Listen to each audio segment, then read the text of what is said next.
Hi అండి, నమస్తే. Welcome to star and home. ఇవాళ మన వీడియోలో అయితే ఒక హెల్దీ రెసిపీతో అయితే మేము ముందుకు వచ్చాండి. చాలా అంటే చాలా ఈజీగా చేసుకోవచ్చండి. జొన్న పిండి అలానే మునగాకుతో అయితే ఈజీగా అయితే చేసుకోవచ్చండి. వీడియోలోకి వెళ్లే ముందు అయితే ఒక చిన్న లైక్ అయితే ఇవ్వండి ఫ్రెండ్స్. ఇక్కడ ఒక కప్పు దాకా జొన్న పిండి తీసుకున్నాను. కొద్దిగా బీరకాయ ముక్కలు, ఒక చిన్న ఆనియన్ ముక్క, అలానే 2 పచ్చిమిర్చికాయలు, గుప్పెడంతా మునగాకు, అలానే 2 టేబుల్ స్పూన్ దాకా కరివేపాకు, 1 కప్పు జొన్న పిండి. వీటన్నిటిని అలానే ముందుగా రెడీ చేసి పెట్టుకోవాలి. ఇప్పుడు ఒక పొటాటోనైతే తురిమి నీళ్ళల్లో అయితే వేసుకున్నానండి, మీడియం సైజ్ పొటాటోను. ఇప్పుడు స్టవ్ ఆన్ చేసుకొని ప్యాన్ పెట్టేసుకొని 2 టేబుల్ స్పూన్ల దాకా ఆయిల్ వేసుకోవాలి. ఆయిల్ కొద్దిగా హీట్ కావాలండి. చాలా ఈజీగా అయితే చేసుకోవచ్చండి. అప్పటికప్పుడు జస్ట్ 10 నిమిషాల్లో అయితే బ్రేక్ఫాస్ట్ అయితే రెడీ చేసుకోవచ్చండి. అండ్ హెల్తీగా చేసుకోవచ్చండి. ఇది మునగాకు తినడం వల్ల కాల్షియం అయితే లభిస్తుందండి. అలానే జొన్నపిండి తినడం వల్ల మనకైతే షుగర్ ఉన్న వాళ్ళైతే చాలా ఈజీగా అయితే తీసుకోవచ్చండి జొన్నపిండిని. చూడండి, ముందుగా ఆయిల్ హీట్ అయిన తర్వాత కొద్దిగా ఆవాలు, జీలకర్ర, పోపు దినుసులు వేసుకోవాలండి. మీకు ఏవి నచ్చితే అవి వేసుకోండి. ఆనియన్ ముక్కలు వేసుకోవాలి, అలానే పచ్చిమిర్చి ముక్కలు వేసుకోవాలి. అవి కొద్దిగా ఫ్రై అయిన తర్వాత బీరకాయ ముక్కలు, అలానే మునగాకు కూడా ఒక గుప్పెడంతా కడిగి ముందుగా అయితే పెట్టుకున్నానండి. అలానే 2 టేబుల్ స్పూన్ల దాకా కరివేపాకుని చిన్న చిన్న ముక్కలాగా అయితే కట్ చేసుకున్నానండి. ఇందులోకి మీరు కొత్తిమీర కూడా వేసుకోవచ్చండి. ఉన్న వాళ్ళైతే వేసుకోండి, లేని వాళ్ళైతే స్కిప్ చేసుకోవచ్చండి. ఇప్పుడు ఇవి కొద్దిగా 2 నిమిషాలు ఫ్రై అయిన తర్వాత ముందుగా అయితే నేను తురిమి పెట్టుకున్నానండి పొటాటోని చిన్న చిన్న ముక్కల్లాగా.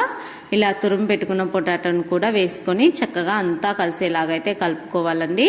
చూడండి, ఇక్కడ అస్సలు మంట హైలో ఉంచుకోకూడదు, మంట మీడియం ఫ్లేమ్లో ఉంచుకుంటూ అయితే మనం చక్కగా వీటిని 50% ఉడికే వరకు మాత్రమే ఉడికించుకోవాలండి. మొత్తం అంతా కూడా ఉడికించుకోకూడదు.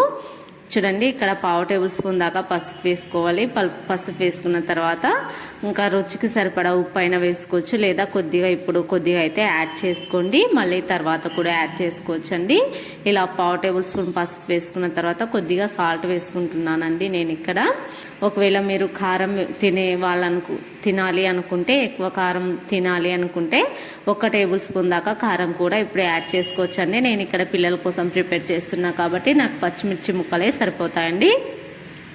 ఇలా చక్కగా అంతా వేగిపోయిన తర్వాత ఇప్పుడు మనం స్టవ్ ఆఫ్ చేసుకొని జొన్న పిండిని అయితే వేసుకోవాలండి.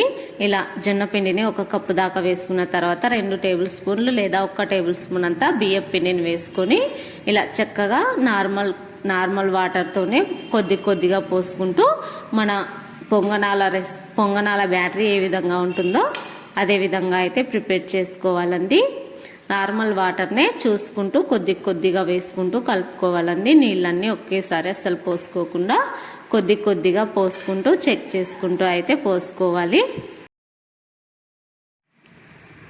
చూడండి, ఇక్కడ లూజ్ బ్యాటరీ కానట్లుగా థిక్ బ్యాటరీ లాగా అయితే చేస్తే కట్టడానికి ఉన్నట్లుగా అయితే రావాలండి. సాఫ్ట్గా అయితే ఉండాలి, అలానే మరి గట్టిగా అయితే అస్సలు ఉండకూడదండి. చూడండి, ఈ విధంగా అయితే కొద్దిగా నీళ్ళని పోసుకుంటూ సాఫ్ట్ మనం ముద్ద చేస్తే వచ్చేలాగా అయితే పిండిని అయితే ప్రిపేర్ చేసుకోవాలండి.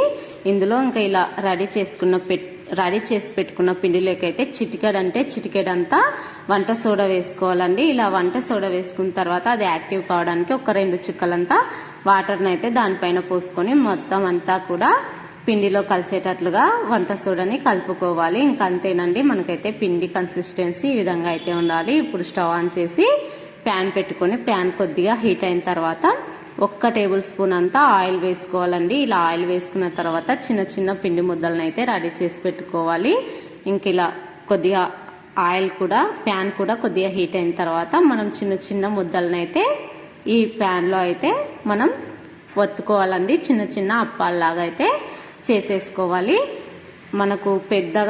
మీకు పెద్దగా కావాలనుకుంటే కూడా చేసుకోవచ్చండి. ఇక్కడ నేను పిల్లల కోసం చేస్తున్నా అని చెప్పాను కదండి. చిన్నవి అయితే వాళ్ళు చాలా ఇష్టంగా తింటారండి. ఎప్పుడు ఒకేలా కాకుండా ఇలా కొత్తగా అయితే చేసి పెట్టొచ్చండి. ఆయిల్ కూడా ఎక్కువగా పట్టదండి, డీప్ ఫ్రై కూడా అవసరం లేదండి. ఇలా కొద్ది ఆయిల్తోనే మనం ఇలా చక్కగా అయితే చేసుకోవచ్చండి. నార్మల్గా పిల్లలు అయితే జొన్న రొట్టెలను అయితే తినారండి.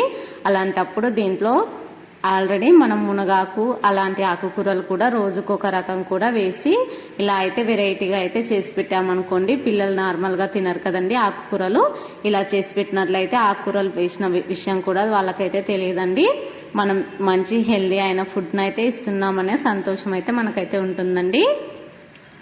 మరి జొన్న పిండితో చేసిన ఈ రెసిపీ మీకు నచ్చినట్లయితే వీడియోని లైక్ చేసి మీ ఫ్రెండ్స్ అండ్ ఫ్యామిలీకి అయితే షేర్ చేయండి. ఈ వీడియో అయితే ఇంతేనండి, చాలా హెల్దీ అయిన రెసిపీ అండి. తప్పకుండా ట్రై చేసి మీకు ఎలా వచ్చిందో కూడా కామెంట్స్లో తెలియచేయండి. వీడియో నచ్చినట్లయితే లైక్ చేయండి.